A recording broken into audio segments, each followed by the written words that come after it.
to do that. And I will tell you, I did do that once.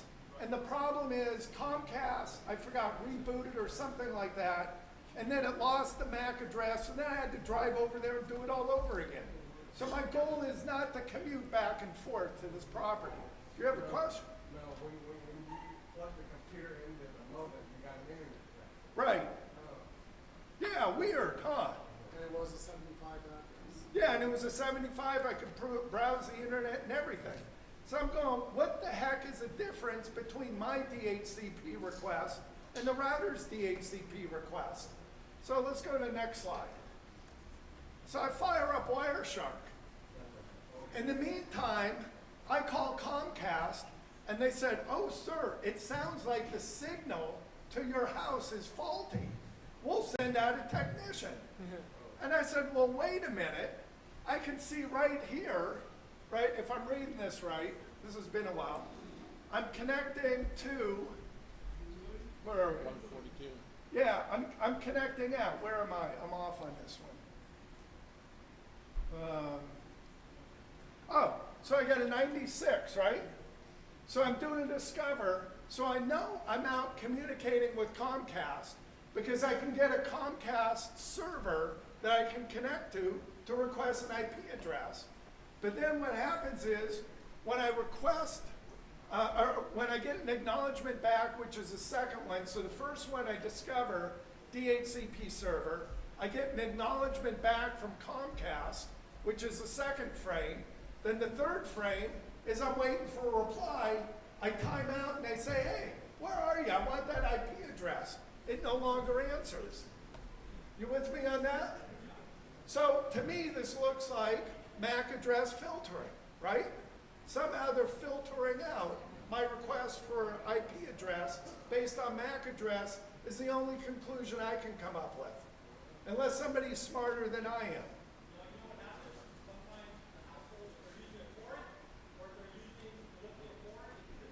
They do what?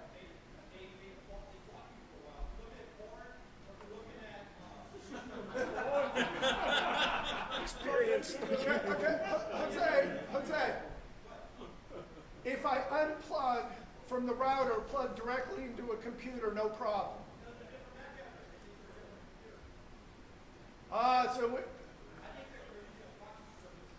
Okay, so I use 4 different routers, 4 different MAC addresses. I agree with you. I'm just going through, right, the 40 hours in probably 15 minutes. All the routers equally old and maybe that. All the routers are not equally as old, but I had Netgear, I had Linksys, I had Cisco. So completely different, first part of MAC address. What?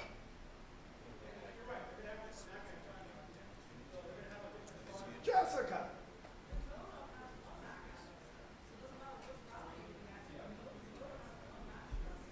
I'm with you. So I got one Comcast guy to come out, and he goes, oh, you don't have a problem. And I said, yeah, I do. I don't have connectivity to the internet.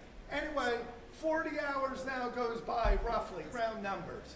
4 people come out, including a supervisor to my house. They finally give me a Comcast modem, which now I have to rent for another, 10, 12 bucks a month. Thank you, or my client does. I said, that's not right.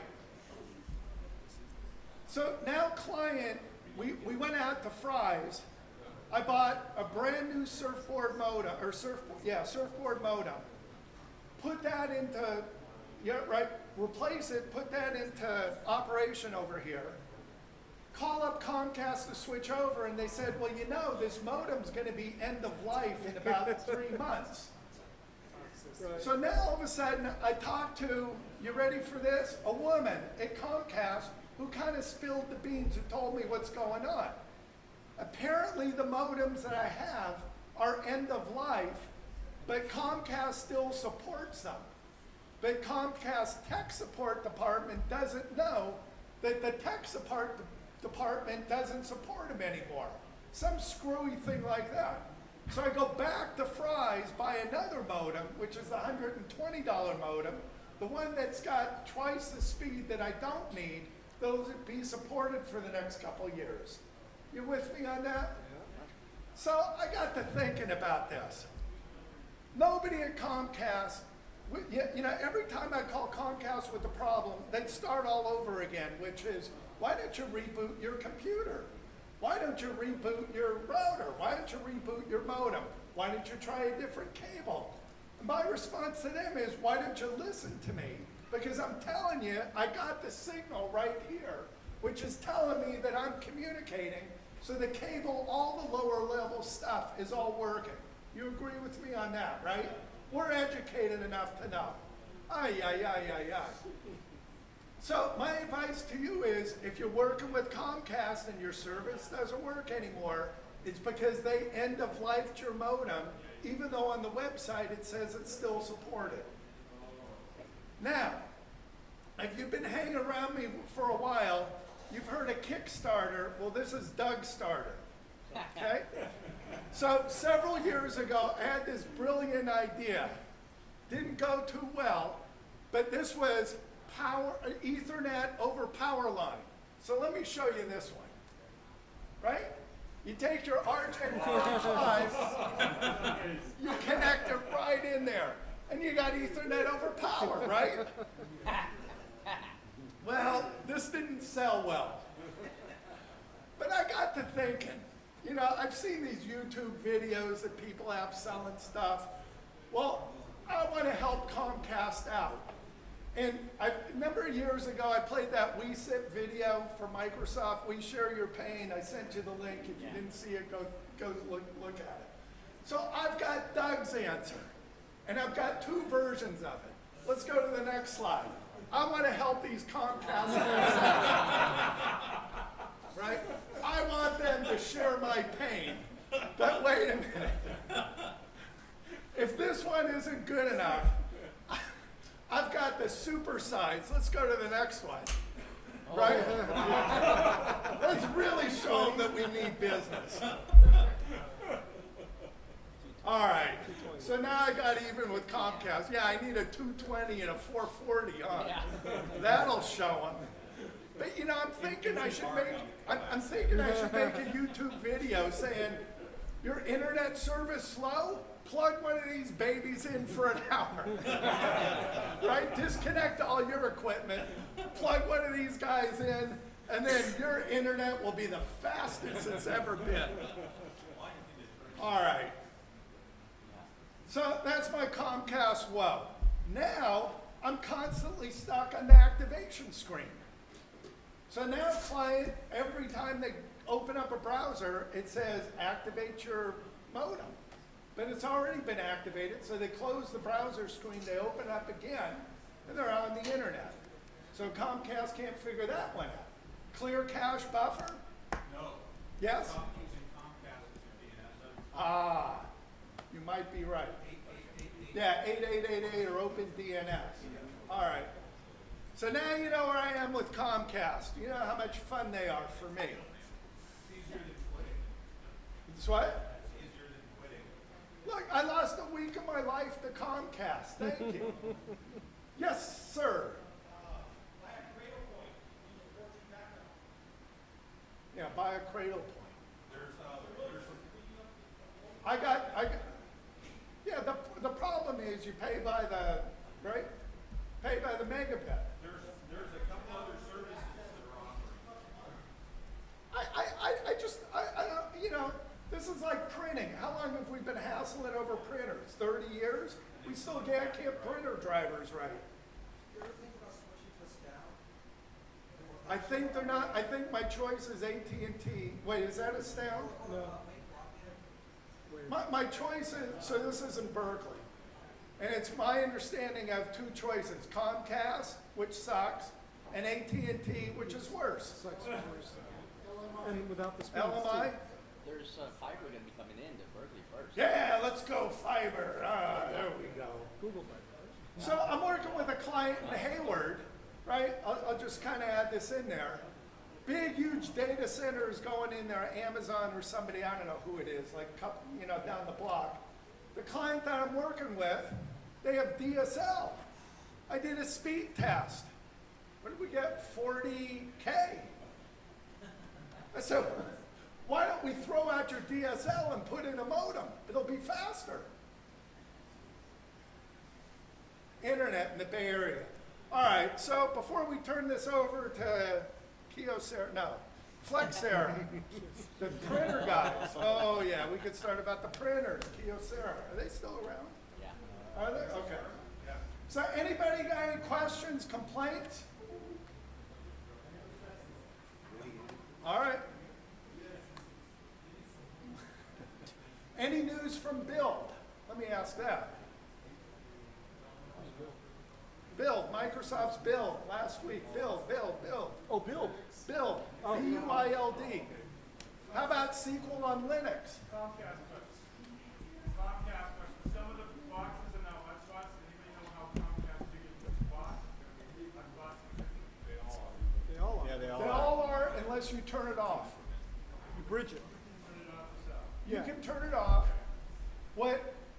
It's my understanding though that you have to log in with your email address, so you've verified a Comcast. So let's hope somebody shares their email address, right? If you're a Comcast customer, you do not, it doesn't, they're bypassing your quality of service, or it's a separate, right? It's a different band.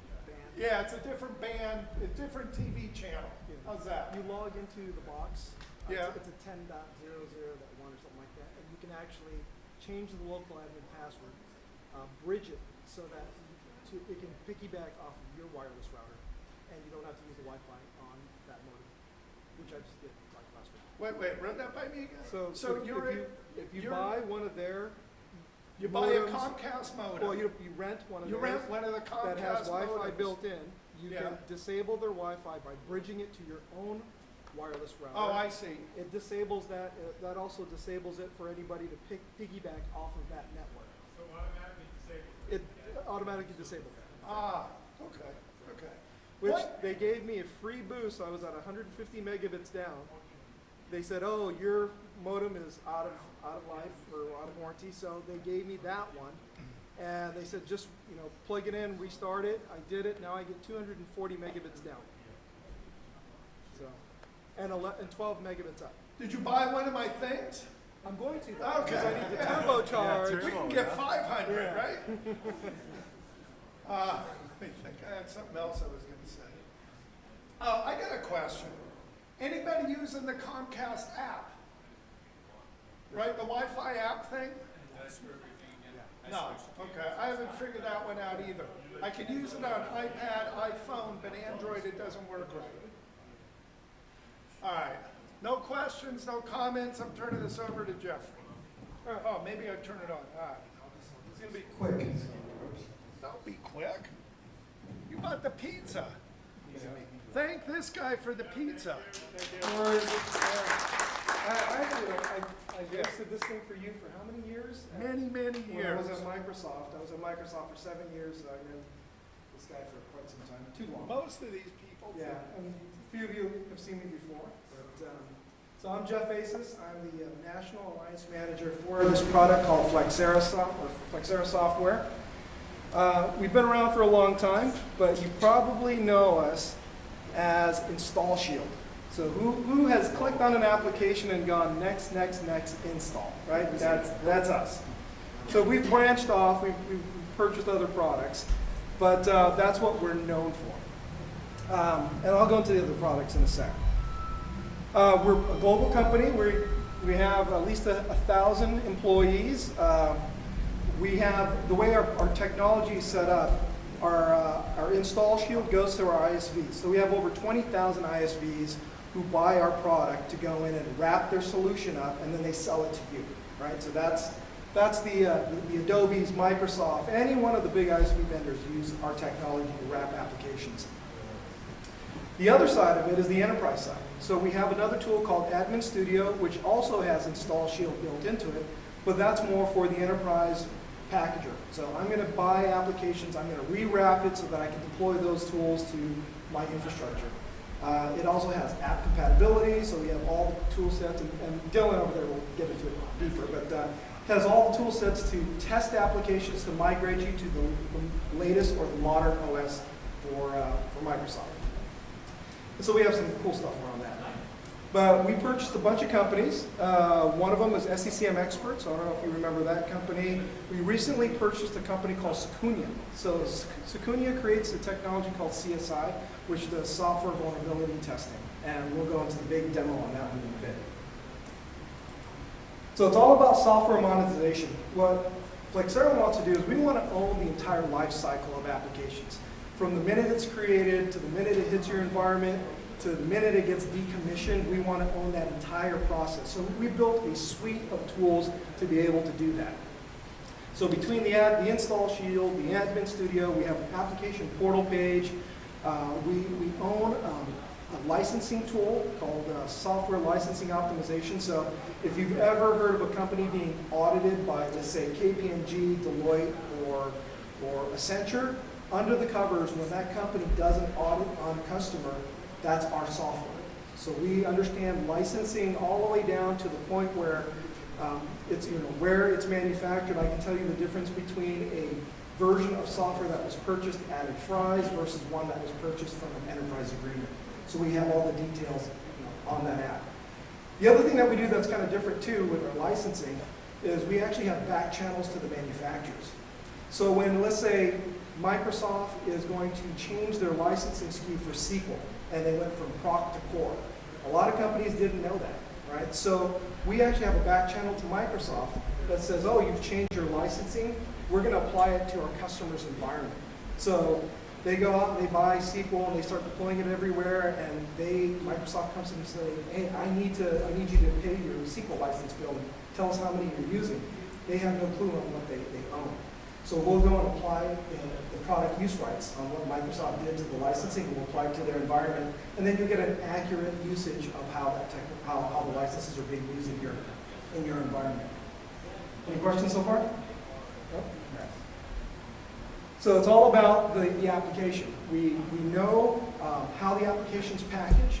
We know how it's going to be installed in your environment. We know how it's licensed, and we know how it's enabled. So essentially, we're owning the entire life cycle for your applications. So Install Shield, Admin Studio, FlexNet Suite. We also have another group that actually does embedded software. So if you look at routers for Cisco has the ability to go in and query the routers and inventory them. We sell an SDK kit that embeds into the EEPROMs on these devices. And so Cisco and all these hardware vendors, IoT stuff, they buy it, they embed our solution in there, and that's how people get to inventory the products. So here's a bunch of our Flexera customers. Citrix, we manage a lot of Citrix licenses. Autodesk, if you've ever heard of FlexNet Manager for Autodesk and AutoCAD, where you check in licenses and check them out, that's all of our solutions, all embedded, all built in. Here's our consumers. A lot of those, and these are our partners. So essentially, we're a software company.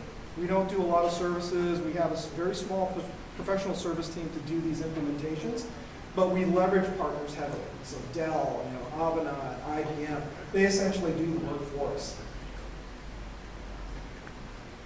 And that's who Flexera is. So, you want to take it? Sure. All right. Janelle, you switch us?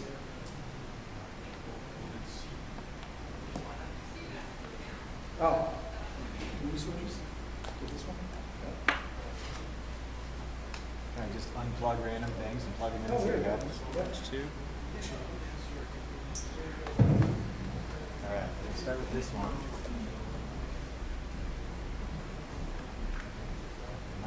What did I do? Did I leave at the wrong time? Yeah.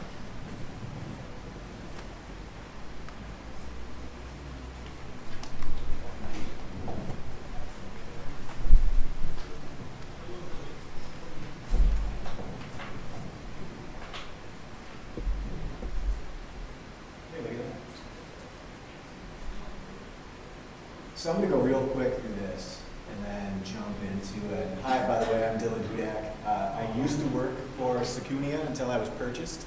I'm now owned by Flexera Software, and I work there until they don't need me anymore.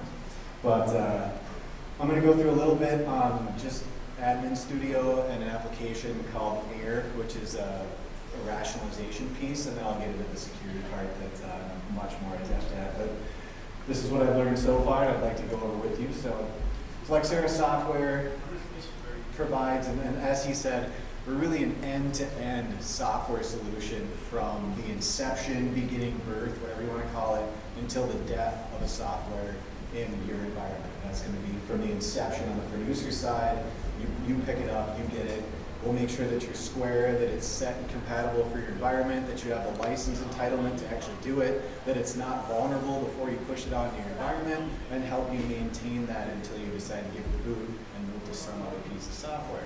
Well, during that process, you're going to find out that you have a ton of software in your environment that you don't need, you don't know you have, you don't realize that it's there. However it is, we can actually go in and look at and find the applications you have in your environment and help you to begin that rationalization process to say, why is it actually real quick? Compression software, go, name some off. 7-zip, WinZip, WinRAR. PKZip. Yep, PKZip, ACE, right? If people were WinAce, okay, so that's a lot, and almost all of them are paid for, right? And in most environments, you're gonna come across 2 or 3 that are either being paid for or not being paid for, but either way they exist, and how many do you need? Can't you just use the one that comes with the application? With your operating system, or maybe you do need 7-zip. However it works out, you certainly don't need 12. Right, so that application sprawl and that waste of application, waste of effort, more things that people have to deal with, more things that people have to learn and internalize in order to work with in the environment so that you take care of. So you're using up a lot of not just resource on what you paid for, what you're using, what you're entitled with, but you're using resource of your people who have to maintain things that maybe 1 or 2 people have or however, and then leaving yourself open to a potential audit for things you haven't paid for, depending on how that works out. So being able to look at that, and this is, I can actually skip this one real quick. All right, so what is that? Well, there's several parts to how we look at software in your environment, and we're gonna just look at the first 2. Identify, rationalize. So we can't just find out what's going on in your environment and tell you what's up unless we really do a dive into that environment to grab that information. We have a variety of ways in which we can gather information, but for this particular purpose, I'm just going to say we can grab information out of System Center. I hope that the majority of people here are probably System Center users, so you can export from your hardware inventory, which contains all your software data, or from software inventory, we use both. You can import that into our product, and we're going to rationalize for you. We're going to come back. I'm just going to skip that, and we'll get to here. So we're going to find all these various things that are going on in your environment, and all these ridiculous versions of all these various things that don't necessarily pin directly to the appropriate vendor. And so you've got all these things you're trying to figure out. Maybe you're paying for stuff you don't need to. Maybe there's versions out there that should have been retired a long time ago. Either way, without really putting a magnifying glass on it and doing something about it, you probably don't know that you're supporting all this stuff because you're just going through your day-to-day and taking care of business as you've done so far. But by being able to dive into your environment and being able to see that you have all these things and all these various versions which are really the same application, but just different minor versions, you can start to figure out what you have and standardize on one item instead of having a bunch, so your IT personnel no longer have to realize 40 applications. Maybe you can boil that down to the 13 or whatever that you use in your environment at a consistent rate, and you're going to take down the amount of time you're going to spend on working on things, hopefully reduce help tickets, and a bunch of other items, and spend, which is even more important, and bring yourself down to a more cohesive set of applications in your environment that makes sense through this. And really, it's all about soft savings. So we're just giving the ability to look through what's going on in your environment, and by thinning the herd, you're providing yourself a variety of soft savings, whether it's through recapturing on spend, or whether it's on use of people who are spending their time in this model and actually doing something worthwhile with their time as opposed to wading through all the various things that you have in your environment. So what does that do? It brings it into actionable information. So we're boiling down and saying, look, Product Connect, we found 3.6 through 2.7 in your environment. Most, some of which don't even work in your environment anymore. If you look at the OS, we test against various operating systems. You can ask or tell it which OSs you're going to test against, especially if you're looking at moving into like a Windows 10 rollout and you're not entirely sure if your legacy applications are going to jive with that new OS. Well, after you run through and do a rationalization, you can actually test directly against Windows 10 to make sure that these applications that you had since Windows XP are going to function now in this latest gen version, and make sure that they're going to function in your environment. So it's just an easy, or rather, it's a way to make your life easier. It is the point of this particular application. But it helps kind of with the gist of what Admin Studio does in general. Admin Studio gives you the ability to take a look at applications in your environment. It gives you the ability to test those applications against what you're doing right now and test them into the future of what you're going to do. So instead of having to hope that it works when you get to that point, you know that it's going to work when you get to that point because you're already testing. And this is exactly what I just went through what I said. So you're not going to do this once. You're not going to do it once a year. You're probably not going to do it once every 3 years. It's not something that you should do at a whim when it's the time. It's a continuous process in your environment to make sure that you have things in control. You're only supporting that which you need in your environment. You get rid of the nonsense that no longer needs to be there. The items that should be paid for, the items that are vulnerable, or the items that are just multiples of what you already have. Adobe Acrobat 11 and 10 and DC are all currently supported. Do you need all three of them in your environment? Probably not. And really that's what it's going to help to do and help to boil that down and make it a simpler process to support your environment and the applications that you have. But that was my quick slideshow, just a little bit on Air and Admin Studio. And I'm just going to switch machines really quick, then we'll get into CSI. And by the way, at any point, just shout questions out. I don't really stand on any kind of procedure or pomp or circumstance. I'd rather have a conversation than drone on and on. Because what day is today? Tuesday? Yeah, I did 4 demos yesterday and 1 this morning before I got on the plane. So I've got plenty of practice listening to myself talk. I certainly don't need to practice more. Let's see if I can get this to show. So you need to switch them? No, because it's still VGA. Yeah, but whether or not it wants to let me do it, it's going to be.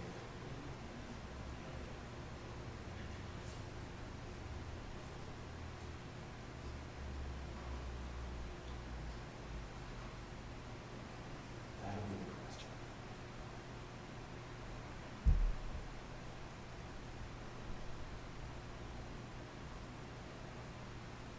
I know we had it when we first got here, right? Working. It was the first thing that worked. Yeah.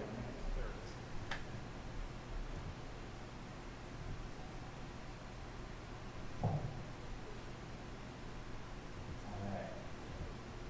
So I've got a little lab on this machine in Hyper-V. I'm actually going to take a seat here, it'll make it easier for me. And what you guys are looking at right now is CSI, the Corporate Software Inspector. This is the latest version. It is a SaaS product, so I'm running it out of Internet Explorer. You can use other browsers if you'd like to, but if you want to be able to patch, in order to take advantage of the WSUS API, we patch through WSUS. You have to be using Internet Explorer, because Internet Explorer helps facilitate that transaction better than Firefox or Chrome or what have you. I know that there is an application, it's an add-on to Chrome and Firefox called Windows Tabs, but I don't trust it as far as I can throw it, and it doesn't exist, so I can't throw it very far. So I tend to stick with IE. IE is where it's at. So what we're looking at right now is the dashboard. It's really kind of a go-to place when you hop into here to see what's going on in your environment based on the data that's been collected. And I usually like to come back to this, but I'm just going to poke through this a little bit, and we'll kind of roll around as we go through the application. But it's basically top 10 lists of what's going on in your environment based on the latest data that's been collected. So in my environment, the #1 critical advisory affecting my security is Adobe Flash Player Error, multiple vulnerabilities from whatever day. So let's take a look at that. So you want to tell them how you got all the Oh, I'm going to get there. Yeah. I just like to see how you're going to set your day. But you know, I'm using my tether to T-Mobile and it's going slow, so we'll come back to that in a little bit. But basically, you're just getting an idea of how you're going to start your day based on the data that's being shown in this view, and then you're going to proceed through that. And as Jeff pointed out, you know, how did I get there? Great question. So we have a variety of ways in which we can gather data in your environment. And that can start with our hosted agent. We have an agent that weighs in at now 868K. It utilizes less than 20 meg of resources for the 3 to 5 minutes it takes to run a scan. That's all it takes to run a scan on a machine. Those 3 to 5 minutes, 20 megs of RAM, it might hit the processor on like an i5 for 1%. And anything bigger than that, it's not even going to register processor time. It's too small of an operation to actually show up. So this agent can be installed, it can be actually pushed via WSUS or System Center, and it's actually sent to the target as a security update, and it's ran with other security updates, although it's actually installing an application on the target in order to start to gather data so that we can do something about the status of that target machine.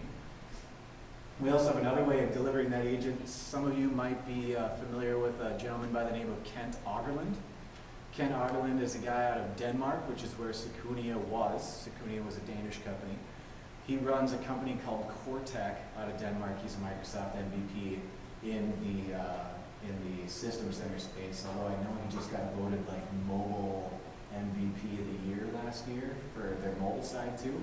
So he's definitely picking up a lot of stuff on Microsoft end, but he came up with a way of delivering our agent via System Center so it runs out of cache, which I appreciate more than the installed agent, because an installed agent has to be updated every whatever. We put out a new maintenance rev about every month and a half or so. So when we put out a new maintenance rev, we're probably gonna have a new agent, then you gotta install the agent on 1,000 or however many machines. It can be kind of a pain in the arm. With this particular version, you can take the agent and make a package, then you're only changing that package. So instead of hands-on on multiple machines or hands-on on a package that you're going to scale amongst the collections in your environment and have run at various times to gather that information and do what you need to do. I have agents distributed in my environment through several of my machines, and that'll come up in just a second, that I just have hand installed. I don't really use the System Center as much to gather the information. But they're going to check in at the frequency that I dictate, bring that information back so that I can do something about that. My connection seems to be really slow. I apologize, but what if I lost it? No. In addition to this, I'll just have to come back since it's being cranky. We can also import via System Center.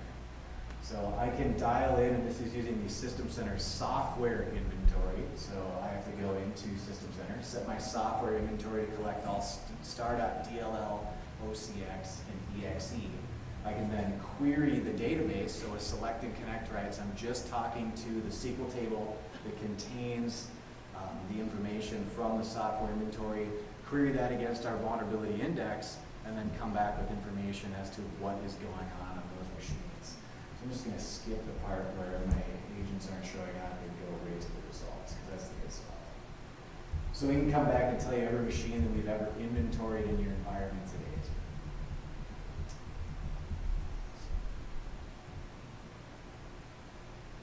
Bear with me for a second while I check my tether, which is still working.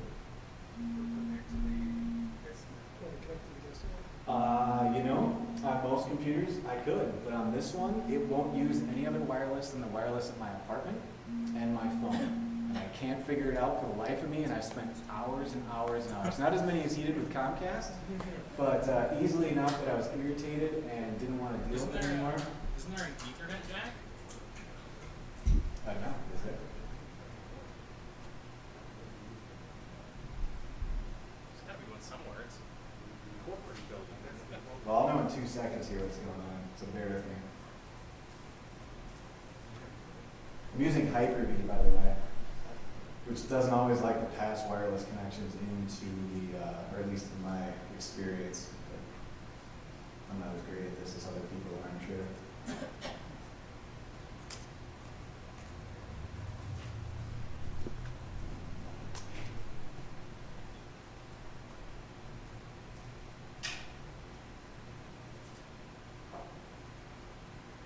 I just gotta get reconnected back to my tether and we'll be okay.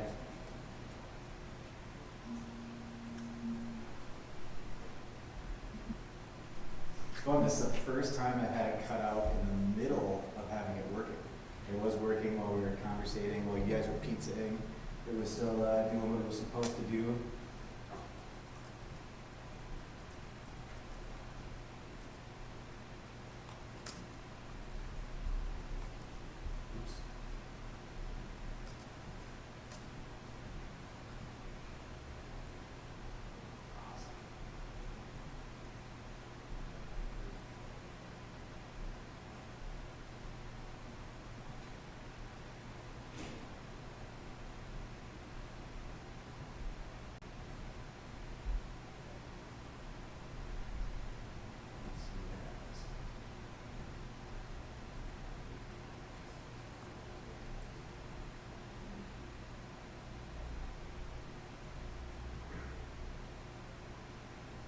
My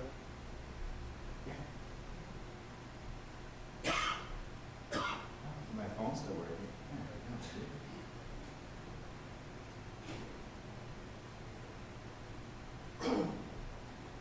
Sorry about the downtime, everybody.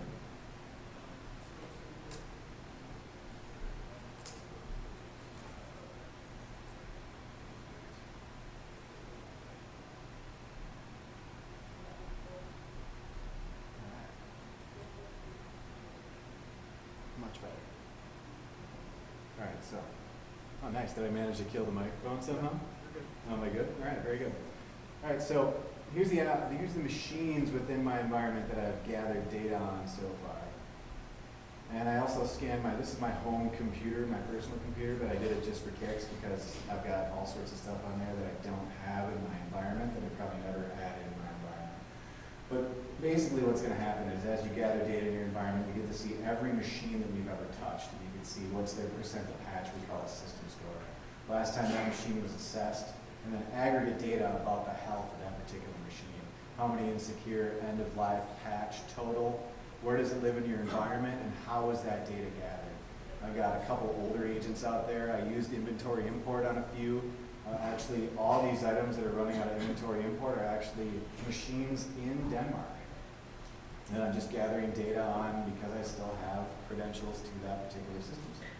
So I can bring that in and I can start to query if I'd like to. I can look at the last scan on any given machine and see exactly what was installed on there and what is going on with those applications.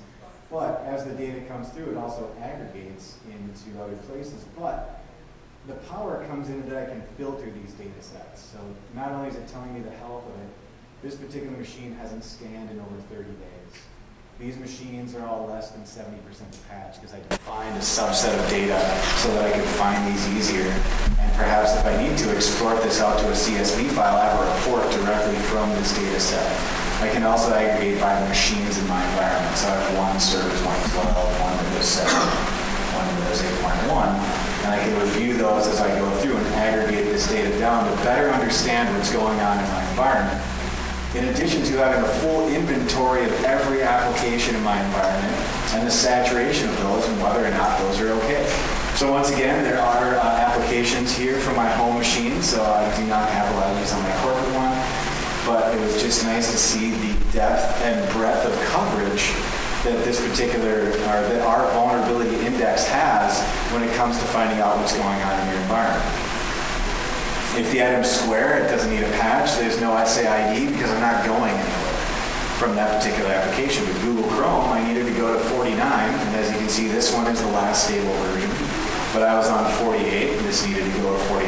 Why? Well, if I go to here, it's going to tell me why this particular item, what was that, 15 vulnerabilities were covered in this particular patch. These vulnerabilities had security bypass, exposure of sensitive information, and system access, all of which were attained from remote. So why is this really important? So just recently, I was at a city, I'm not going to mention which city it is, they got hit by ransomware. So essentially 200 of their desktops were locked out and were told they have to pay in Bitcoin to release these systems. They couldn't figure out what it was, and they couldn't figure out why they keep getting hit by ransomware. It was, as they did some forensic work, they found out that Shockwave is outdated, and whoever's hitting Shockwave is hitting a site that is doing ransomware and locking up their desktops. So we went out and we explained to them, like, hey, we have a tool that will go and scan all your applications, tell you what revisions you're at, and tell you the criticality of each one of those apps. So we did a small sample set. The IT department said, hey, why don't you do this environment? It was about 300 plus desktops. Just do this environment. This is managed by us, IT. It should be patched up to the ninth. It should be good to go. So we should fine. So we ran our agent, ran the tool. They were 80%. So 20% of the apps that they had on there were still unpatched. They said, okay, that's good, but I still can't justify buying your software. So let's open it up to the max. So we opened it up for another 3,000 of their, and these are all city workers. Okay, I'm not saying whose city it is, but we opened it up and they're at 67%. And so they said, we have to buy the software. So that's what the power of this solution is to be able to find out, and we can pull up every app, and every app may have a revision that it's lowered in by maybe 1 level or 2 level, but you can try and boil the ocean, but you need to focus on the ones that have the biggest holes and the biggest patches that are going to be vulnerable to your environment, and that's what this does. Which is a great point to bring up too. So what happens now, I find this so irritating I can't even begin to start, but you just go to I like to read the BBC, I go to the BBC in the morning, I open up an article and a video starts playing. I didn't ask that video to play, but that video starts playing. What's powering that video? Flash. What's one of the most insecure programs on the planet? Flash. And so people who are just harmlessly going online, no idea that anything unbecoming will occur to them. They're just going to Yahoo to check their email or whatever it is that they're about to do, but they have the last version of Flash, which seems to update about twice a month, every month. And that whatever banner ad or that blip on the news or that commercial, whatever it is, spins up the second they load into that page. Well, they didn't trigger Flash, but that did. And now that Flash is triggered, so is the vulnerability, and now someone can take advantage of that. And that's exactly what happened to these guys. They didn't do anything. Nobody maliciously tried to get ransomware on their computer. They weren't on crazy places of the internet where they shouldn't be, which are liable to pick these up. These can literally happen from just going and checking, your Comcast to go pay your bill. You go log in to pay your bill, and you've got 4 things of streaming media on that page before you can get into the sign-in. And any one of those triggers Flash, and the second it does it, you're sunk if you don't have that latest version, because that version is being exploited in the wild as we speak, but it wasn't detected and it wasn't dealt with in the environment. And especially not for the home user, hopefully who's using automatic updates because they're not worried about program conflicts. But for those of us who have to manage applications in our environment and don't always upgrade to the latest version right away because we're centrally administrating our applications and making sure that everything works when we do an upgrade, that means now that everyone who thinks that things are square, it's actually not the case. All you have to do is open up one web page and you lose 200 machines to a ransomware that wants Bitcoin. And everybody thinks, it's Microsoft, it's Windows 10, it's IE. It's actually not. If you look at the scale, you kind of flip it. Microsoft has the lowest threshold for attack. It's actually all the other apps. And last year, 74% of the vulnerabilities found were in third-party software. Third-party software, yeah. What was that? Java, Flash. Yeah, Java, Flash. It could be simple tools. We found for the IT department, they were using a tool that, I'll consider it like a VNC product, but it was so many levels below, it had a vulnerability, and because it had, accelerated credentials to log into other things, they were floored. They're like, we use this every day. We log into everybody's system with this. I had no idea we were 4 revisions back on it. So, it just happens. Go ahead. I might have missed it. The CSI auto update, which is telling you whether you have to go to the server or wherever and update it. Good question. No, I haven't gotten there yet. But so yes, we're going to do detection. Yes, we'll find out what's going on. Yes, we're going to tell you in a variety of ways. And yes, we're going to give you the ability, based on the vendor being nice enough to provide us with, I call it an enterprise-ready package, which means that there is a silent switch already defined within that package. And then we have a 3-step wizard, which I'll jump into in a minute, that'll fire that item either into WSUS on a direct push or into your software update point to then be dealt with your normal method of addressing patches. Yeah, and I'll get to that in just a second. I like to talk about fun with data aggregation a little bit more, just because I find it to be pretty fascinating. So here's another filter I created. This is every application in my environment that is insecure. I created a special filter where every single one of these is highly critical or above.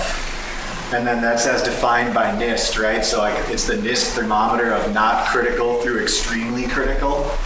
And the highly critical, which is where I created my base threshold for this group, means from remote is a given. So once again, it's just somebody down in some department who had no idea that opening up their browser and checking out the news in the morning was exposing them and exposing multiple vulnerabilities on their platform at that particular moment, which could then cascade through the environment and give somebody a really, really bad day.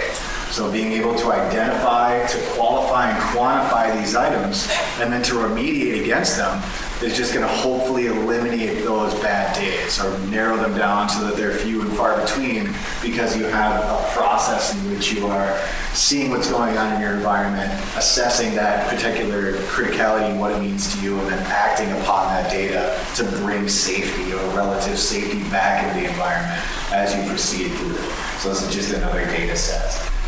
The last data set here is based on advisory information, so we break down information into 3 groups: target machine, target application, advisory related to the application. So this isn't necessary environment. It's not, because an advisory could actually cover more than just one product, like Adobe Flash Player covers Air as well. And this one is just from, what's April now, right? So this one's a little older. Do we have any from recently? No, the 18th is my best one. It is some semantic. So that's okay. So let's get into the good stuff. We've looked around, we found some things, maybe we told some people about it.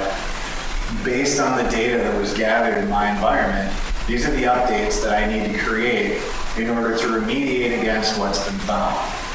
How important is it? I found this an hour and 22 minutes ago that I have to patch KeyPass on at least one machine in my environment. I have to patch Tortoise SVN or Ultra VNC, WinSCP. I found these within the last 2 hours minimum.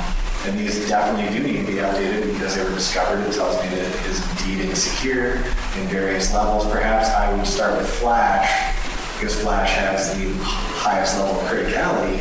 Well, let's link a patch it. This is the Adobe Flash update for Firefox.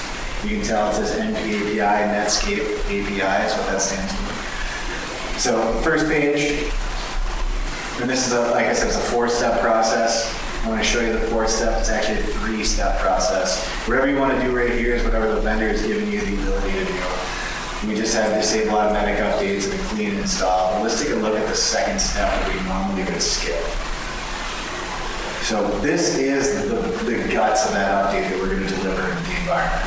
It's hosted by Secunia. I'm not sure if you guys have used CAD file offerings in the past, where that CAD file was statically offered, let's say on a Friday, and you were going to patch on Monday, and the vendor, in their infinite wisdom, changed the download URL, and that CAD file is no longer relevant. You go to try and download the file, it doesn't work because the URL isn't there, or rather it doesn't point to the download anymore.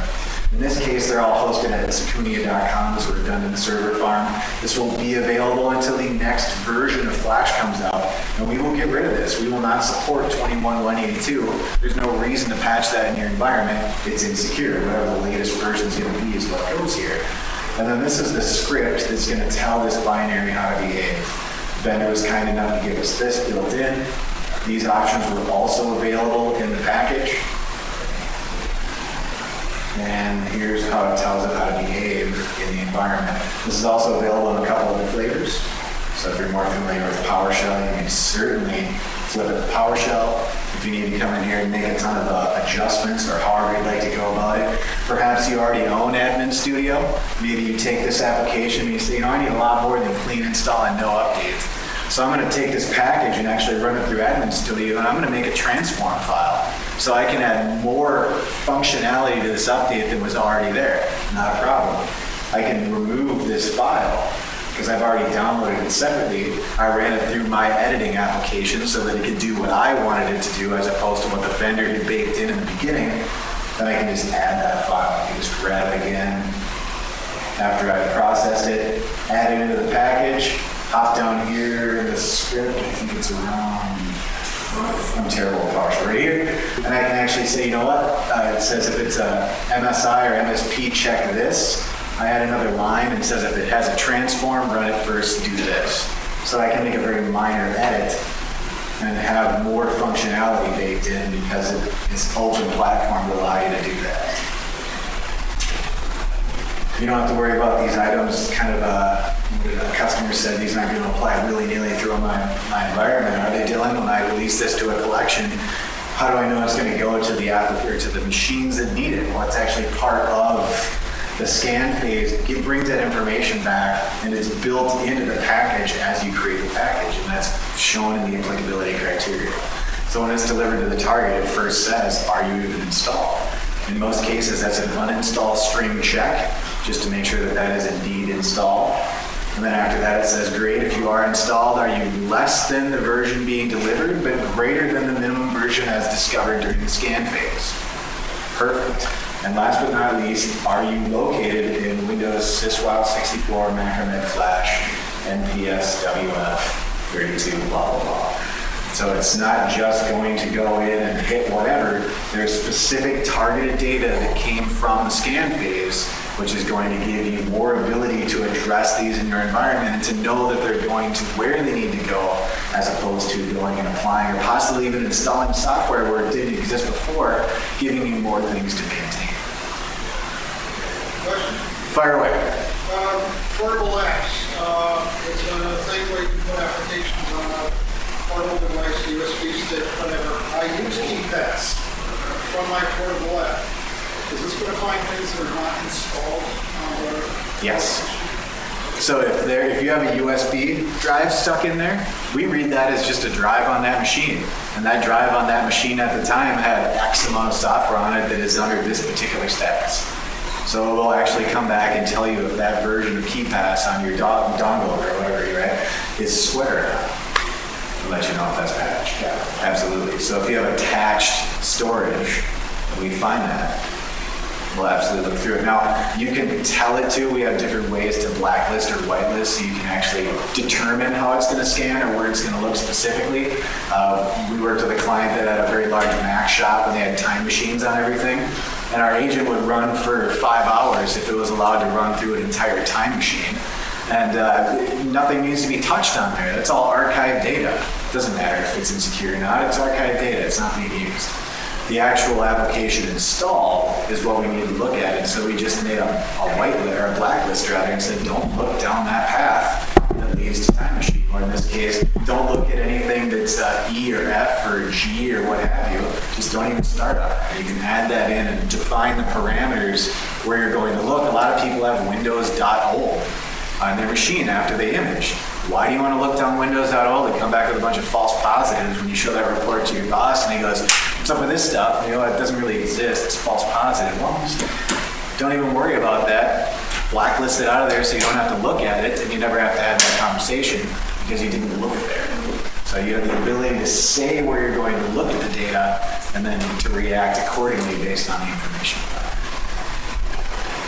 You can also do a little bit on the system applicability for architecture.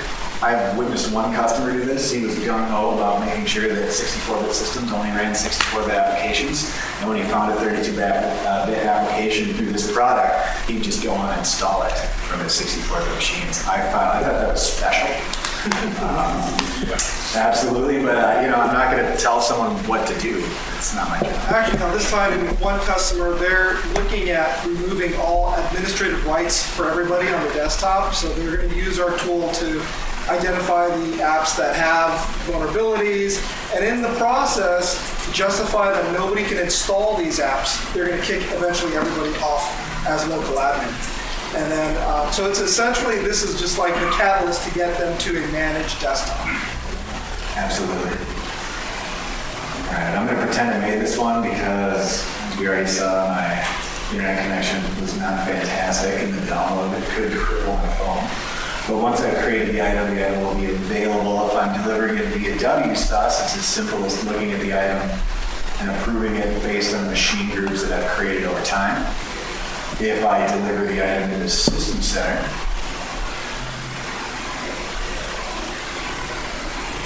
I merely have to go into my software library and, oops, sorry about that. That's not good. Get to that.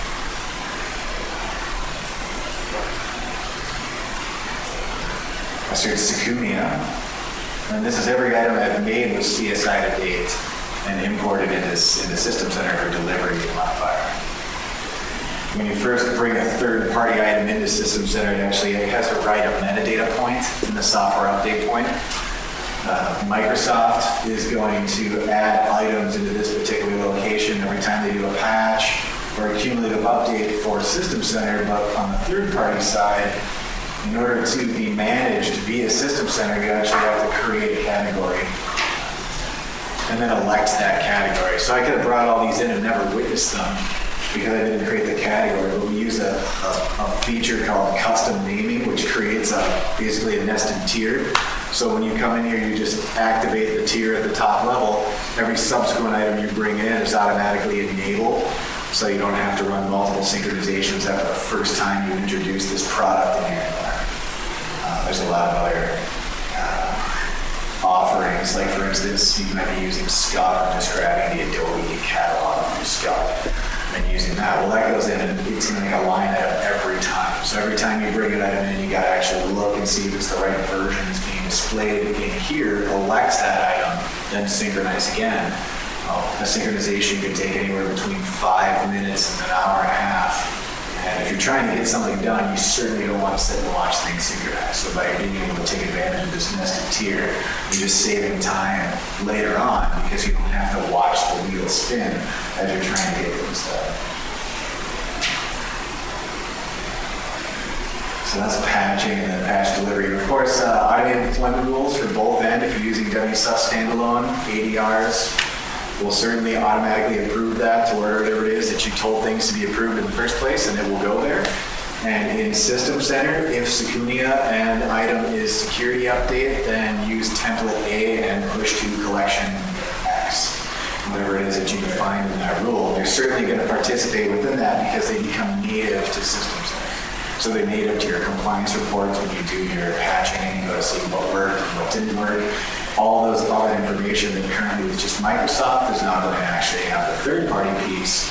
In addition to that, you're going to have a much more holistic report on how that latest batch of maintenance worked on the applications in your environment in a single page, or maybe not a single page, but a single source through that system. So just think of this. We're automating a lot of this. If you were to do this in your environment, you'd have to do each one of these manually on your own. You'd have to go out and find the patch. You'd have to test it, put it together, and then send it out. Whereas this is all automated. And then can you tell them about the back end and how we get all this information? Yeah. So, what really makes it special, there's like plenty of people that do this.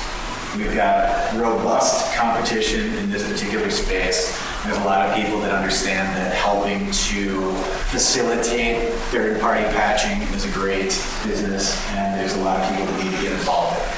So what sets Secunia apart? Why did Flexera want to buy Secunia in the first place, right?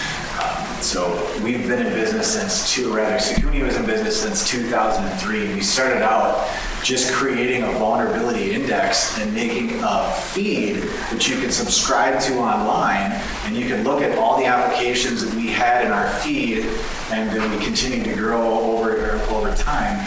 And you just subscribe to that, then you take your asset list and you get import an asset list into this feed, and then you get your own feed of information based on what you told it is important in your environment, and it would come back and shoot you an email on the latest version of Adobe Flash comes out because you specified against the feed that that's what you were looking for. So now, fast forward 13 years, and we've got 54,000 applications we cover across, I'm not even sure how many vendors at this point, in our feed. We still have a data feed offering where you just put in the asset list against the total vulnerability index that we have, and it's going to come back and do alerts and tickets and all sorts of fun stuff. CSI is going to go in and actively root through every machine in your environment and come back, compare that same data against our vulnerability index, but give you deliverables based on whether or not that vendor was kind enough to give you that piece. So it was that very robust vulnerability index that we've been building since 2003 that still we don't have competition in that particular space. There's plenty of people that do patch management. There's plenty of people that do software asset management. But as far as having I wouldn't say complete by any means, but as far as having a very robust vulnerability index with which to compare what you have in your environment, that's the piece that Secunia brought to the table that was better than anyone else had. And then now that we're being rolled in, the possibilities, in my opinion, I wouldn't say are endless, but Flexera is a software asset management end-to-end. Whether it's the software asset from the producer side who created whatever, wants to monetize and sell it to you so that they can have a business, then you want to buy that application because it makes your life easier in your environment, but you want it to follow a certain set of rules and processes, we cover the whole thing from when the producer makes it, sells it to you, you use Install Shield. Maybe because they did use Install Shield, you can easily run that through your own editor, which is Admin Studio. Make it more custom for your environment. Make sure that your entitlement is square by checking it against our license application, and then putting it into a deliverable, which we also have called App Portal, which allows your users then to petition if they need that software. And then you can follow the process to make sure that yes, we have the package, it's not vulnerable, I have an entitlement, here's your deliverable. And so, Can you show us the report, like what you would give to exactly?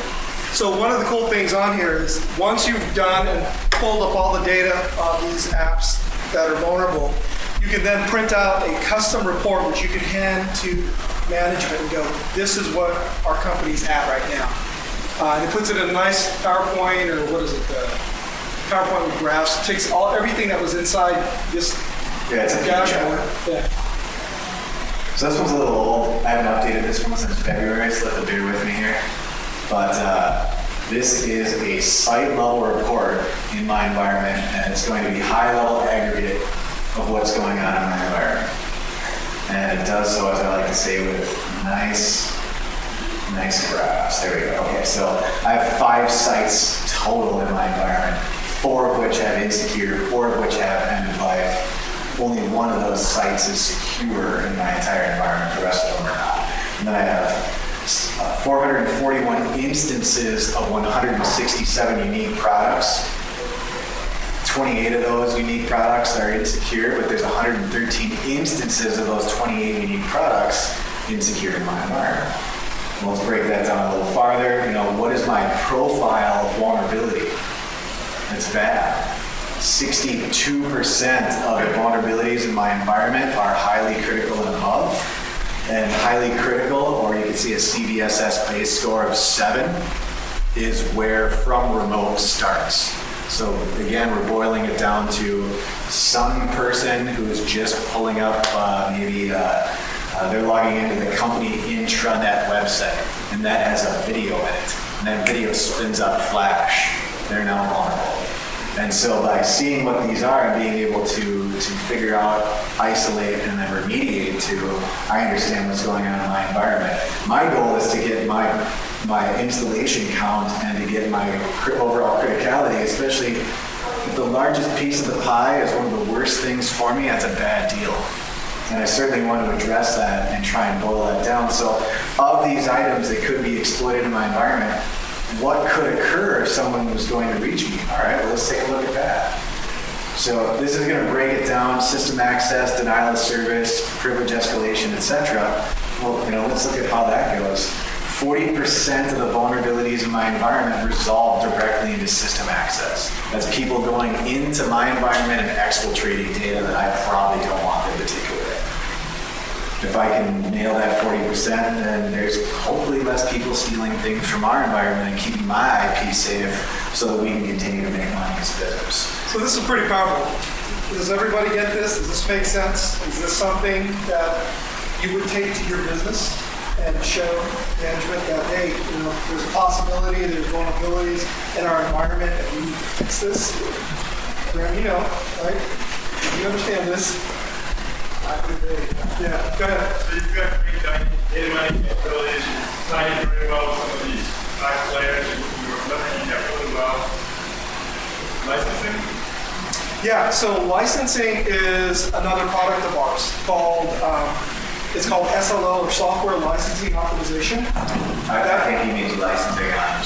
Our product? Yeah. Or licensing as in making sure the licenses that are out there are properly being used. Right, for me to use your software. Data price, the seat license. Okay, so it's a per seat agnostic to what the seat may be. A Surface, a laptop, a desktop, a server, and we also work on Red Hat 5 to current and Mac 10.2. Yeah, 10.2 to current. I don't even know what current is right now. Yeah. So we can gather, and it's each, whatever the unit is, it's just a unit. We don't charge more because you're scanning your servers and dealing with that. Like some other people in the space make you pay more because it's a server. Well, it's just a unit. It needs to be secured. So yeah. And for you, I'll cut you a deal today. And then this one is actually one of my favorites, and I think this one really hammers home what I've been trying to say this entire time. Of all the vulnerabilities in my environment, all the vulnerabilities that I have, 97% of them are accessible from remote. So my parade will be rained on of all the items that occur in my environment, 97% of them I can't even deal with because a lock, a smart card, a 32-character password, any number of items that I might institute locally aren't going to stop the fact that Flash got spun up when I went to Yahoo, and now I've got ransomware that's cascading through my environment at an unprecedented rate, and I'm hiding under this, right? So knowing that is going to give you that ability to then start to engage with that, and then start to address, and then hopefully remediate against. And then, of course, rinse and repeat, because this is absolutely not something that you're going to do quarterly or half a year or yearly. This is something you need to be engaged with really on a weekly basis. It's not out of the ordinary for our good friends at Adobe to put out a Flash update every week. I think it happened 7 months out of 12 last year that they put out an update every week. Right? And then Chrome and Firefox update at a near constant rate. And if you're not using automatic updates, which you really shouldn't, you should be more in control and centrally administrating what's going on in your environment. But what's your time to that next version? And then in between there, what was your exposure? How bad was it? And what could have occurred? What got prevented? What all the information is going to be here to allow you to have the conversation with the interested parties, to get whatever buy-in you need to move forward and start to address these items you've assessed to make sure that you're more secure than you were when you started in the morning. We don't want to be like Verizon. Who uses Verizon here? Whose workplace uses Verizon for their phones? This right here is a Verizon phone. Verizon last week was hacked. They were exploited because I'm pretty sure it was an unpatched SQL instance. They were exploited, and the data that was targeted was specifically their enterprise customers. So the people who pay them the most money to stay in business lost their information because they didn't secure their own data centers. How did Sony go down last year? It was half an inside job and half the fact that a guy who was logged into his SQL instance locked his screen and wandered, or I'm sorry, he didn't lock his screen, he turned off his monitor and left. So he was logged in as the SMS admin, who was also the domain admin, didn't log off, didn't lock his screen. You literally had an open door to everything in the environment because of the way that that person left his stuff. And then exfiltration occurred from there. So There was a hospital recently in Los Angeles who got hit by the ransomware, and they asked IT, how much is it going to cost to fix this? And they said it's going to cost more than the ransom, so they paid it. Right? So $17,000 after 10 days. Yeah, after 10 days, yeah. So this is out there. This is prevalent. We need to address this. Now, one of the beauties of this thing that we just did, the one I'm working on right now with the city, is we came in with a POC. Our POC took literally 2 days to set up. And once we had the POC in place, they said, how hard is this to go in production? And I just told them, all you have to do is change a license key to support all your devices. So if you're interested in these type of POCs and you want to go to production, it's just a matter of changing the license out to supporting more devices. And on average, it takes 2 hours to set this up in any environment. Yeah. It was that simple. And so if this is of interest, this is for your environment, for your either your customers or for your company internally, this is very simple to set up. Let's see that right now. So any questions on this so far? Make sense? Something you want to pass back? Is this of any interest to you? Are we in the right field? Good. I was gonna grab one more report, if it lets me download it. Oh, there it is, cool, all right. This is another high-level report, so there's 4 report categories that you can generate within this application, 2 of which are high-level, 2 of which are insanely robust. So there's the executive report, which is going to be more the item you give to the person who cuts the checks. And it's going to take this data and show it to them in a way that's a little more geared to FUD, I guess is the fear, uncertainty, and doubt, right? Which helps drive all sorts of things. So we're just looking at a glimpse of what's going on in your environment at the time. So my number of unique products at the time when I created this, and I haven't updated this report for almost a year, so it's a little old, but 299 unique products, including operating systems. Number of products with at least 1 vulnerability in the last 5 years, 65 of those. Total number of vulnerabilities associated with those 65, 623 vulnerabilities. Total number of vulnerabilities associated with these products, 4,000. Right, okay, and then total number of disclosed advisories in the last 5 years on 65 applications, 24,260. Real quick, real easy, but like that's a lot over the last 5 years. Now we're just extrapolating backwards based on the current applications you have, but it's not too difficult to look back over time and say, of what we know you have in your environment today, this is how you looked 5 years ago, 4, 3, 2. Last year was terrible. Actually, I think we set records last year as far as the advisories published, which I would expect to continue over time. So more threats showing up, more vulnerabilities being discovered, more interested parties in finding and exploiting these for various reasons. And being able to know that occurs, to address and mitigate those items as they crop up, and to make that part of your holistic software asset management, your approach to that is just going to give you less headaches over time.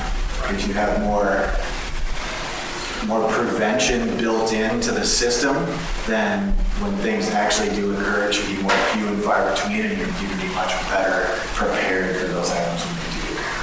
So let me tell you, who uses this?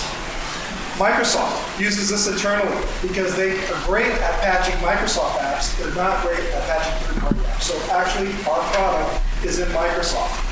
Dell uses our products because they're all over the place, and I don't know about this NTT acquisition, but anyway, Dell uses it. Wells Fargo uses it. Wells Fargo has over 320,000 endpoints.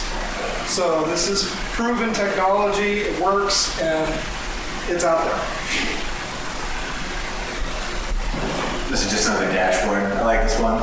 It just shows, I would just like to show my trending data. What have I been doing? Well, this is a lab. I haven't been doing anything. I just install insecure software and let it sit there for however long. So, but you can see that my exposure over the last 5 weeks has definitely spiked from where it was as far as highly moderate. And just kind of like, what's the status of my environment? There's a lot more red than there is green. Certainly need to look into the status, and it's really a bad day when I think my System Center server is at like 62% attach. So I'm setting myself up. This is a real live situation. I would ask to be fired because I shouldn't be doing my job anymore if I'm allowing my main central administration point for my environment to be as unpatched as this particular machine is right here. All hosts. System Center. Oh, 43% attach. That's really bad. That's like you're running Windows ME on that, right? Well, I mean, no, not necessarily. So yeah, I have more insecure and end of life than I do patched on this machine right now by quite a bit. So the exposure into my System Center environment, where I'm logged in as the domain admin and the SMS admin, I'm basically giving the potential of free reign in my environment to whomever discovers that I'm running as janky of a server as I am. So we're coming to the end of this. Any questions on this and how we can help you, help your customers? I'm actually looking for consultants. I'm looking for partners to be able to do these implementations, to be able to either manage them as a managed service, looking for resellers out there, to go and resell the software. I just don't have enough salespeople out there to sell this technology. But so if you know partners that are interested, consultants that are looking at doing these type of engagements, come and see me and see what I can do to set you up as a business partner. All right, Doug?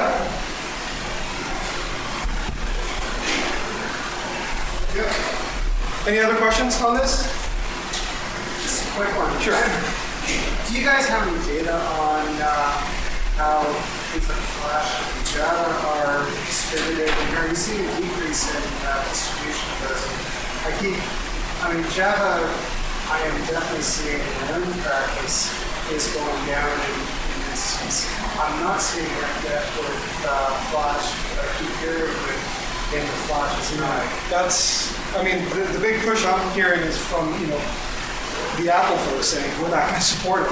We're going to HTML5, right? Well, there's a lot of people that aren't supporting it, and IE now and Spartan, right? They're built in now. So when you patch IE when you patch IE, you're patching Flash too, and they're trying to time their Flash releases with Patch Tuesday now, but that doesn't always work. And if you've noticed, there's been out-of-band IE patches now ever since they internalized Flash, and they're happening more often because they internalized Flash. Firefox still runs standalone with the NPAPI plugin. Chrome internalized it. It's called Pepper Flash. And I believe when Chrome hits version 52, there will no longer be Flash, nor will they allow Flash in that browser. So you'll have to find a new way to play your favorite Flash game on adultswim.com or something, right? Robot Lunar. Yeah. Good question. Any other questions? Oh yeah, so we have an agent that scans Macs.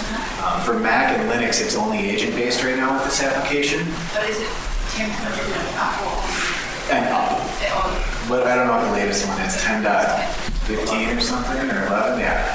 So we started at Panther, is 2, I think, yeah, and then whatever the latest version is. Yeah, we just don't support 1, because nobody does.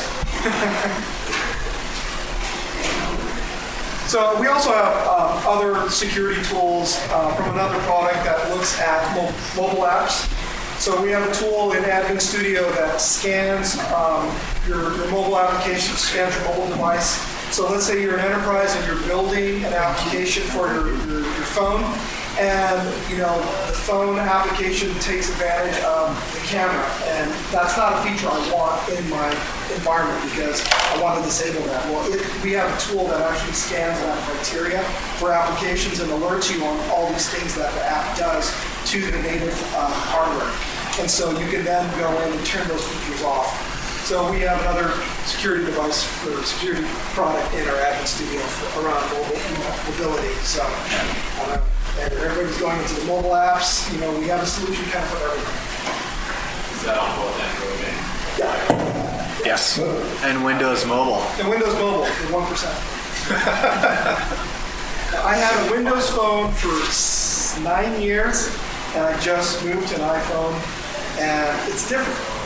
I have to admit, I do like my iPhone because I have all the apps to do things, but with my Windows phone, my mail, my calendaring, carry one of each. and the fact that nobody's going to hack into it because nobody wants to it, right? So, pretty secure. So you want to say anything? I don't know. Thank you, Jeffrey. So anybody got any questions? Just open forum. So yeah, if you want to Where do you find more info? just go to flexerasoftware.com and you'll see all of our software. I don't know, you want to mention PSI? Yeah, so there's an application that y'all could download. Well, not you Mac users, but I'd rather talk real loud, yeah. I like yelling, it's nice. So for Windows users, there's an application called PSI, Personal Software Inspector. You can go grab it for free. It's on like CNET and various other places, but you can go to secunia.com, SECUNIA, secunia.com. and download PSI. And PSI is going to scan your whole machine. It's going to see what's going on it, and it's going to automatically update the top 20 offenders. And the ones that it can't, it's going to give you a link to where you need to go to fix that particular application. So basically, along with TeamViewer and Malwarebytes, it's one of the items that I put on anyone's computer who asks me to look at their computer. So I make sure that everything's patched. I can dial in without having to go over there, and Malwarebytes takes care of pretty much every problem that's going to run on the other side. Your issues where you were saying you have to keep going back to the time. If they had or backup or some kind of access to your Oh, TeamViewer, yeah. or any. I've been using LogMeIn That's until I called tech support. That's another story. But I do have brochures up here if you're interested in CSI and some of our studies and some other brochures. They're up here. But come and see me. I got business cards if you're interested in wanting to partner with Flexera. I'm here. All right, so if nobody has anything, we'll call it a meeting. We have nothing scheduled yet for next month. Keep your eye on the website, and I'll shoot you an email. Thanks for showing up. All right.